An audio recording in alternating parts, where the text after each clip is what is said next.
केंद्र सरकार ने इन दवाओं पर लगने वाला जीएसटी घटा दिया है, जिससे अब इनकी कीमत कम हो जाएगी। आपको बता दें कि पहले इन दवाइयों पर 12% टैक्स लगता था, जो कि अब घटकर 5% कर दिया गया है। इससे पहले दवाओं की एमआरपी भी घटेगी। जैसे कि पहले मान लीजिए कि 12% टैक्स के साथ कोई दवाई आपको 439.62 रुपए की मिलती थी, लेकिन अब वही दवाई टैक्स कम होने के बाद 412 रुपए में मिलने लगेगी। हालांकि कुछ दवाइयों पर पहले 18% टैक्स लगता था, जो कि अब 5% कर दिया गया है। वहीं जिन दवाइयों पर पहले 5% टैक्स लगता था, उन पर अब कोई भी टैक्स नहीं लगेगा। वहीं सरकार ने इन दवाइयों की लिस्ट जारी की है, जिनमें 33 ऐसी जीवन रक्षक यानी कि लाइफ सेविंग दवाइयां हैं, जिन पर आपको कोई भी टैक्स नहीं देना पड़ेगा।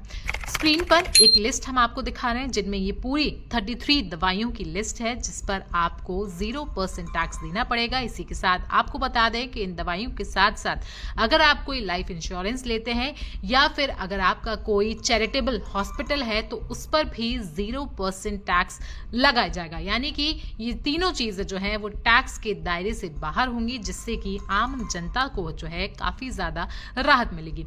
लेकिन अगर टैक्स लगने वाली दवाइयों की बात की जाए तो इसका फायदा तभी मिलेगा जब बाजार में नई एमआरपी वाला स्टॉक आएगा। पुराने स्टॉक पर टैक्स कम करके बेचना दवा कारोबारियों के लिए घाटे का सौदा होगा। इसलिए जब तक कंपनियां नई रेट वाली दवाइयां नहीं भेजेंगी, तब तक हो सकता है कि आपको कीमत में बदलाव खासा नजर नहीं आए। कुछ दवाओं की कीमत में बदलाव जो आया है, उनकी लिस्ट कुछ इस प्रकार से है। मान लीजिए कि इमेट 10 टैबलेट जो कि पहले 2274 रुपए की मिलती थी, अब वो 1978 रुपए की आपको मिल जाएंगी। वहीं कैपगार्ड 500 जो पहले 895 की मिलती थी, अब आपको 778 रुपए में मिल जाएगी।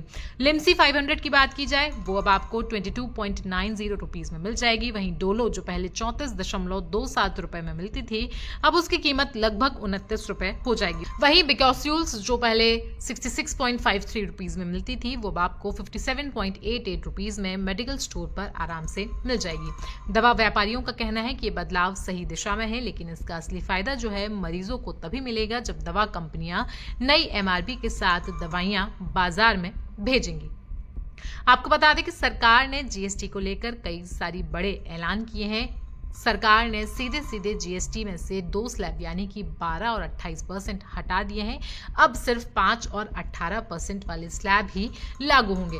ऐसे में कई सारी चीजें जो हैं, मान लीजिए घर का किराना हो, साबुन हो, सोडा हो, शैम्पू हो, कार हो, इलेक्ट्रॉनिक्स हो, बाइक्स हो, इन सभी चीजों पर जीएसटी की दरें जो घट गई हैं। ऐसे में त्योहारी सीजन में लोगों को सामान खरीदने में काफी ज्यादा आसानी होगी।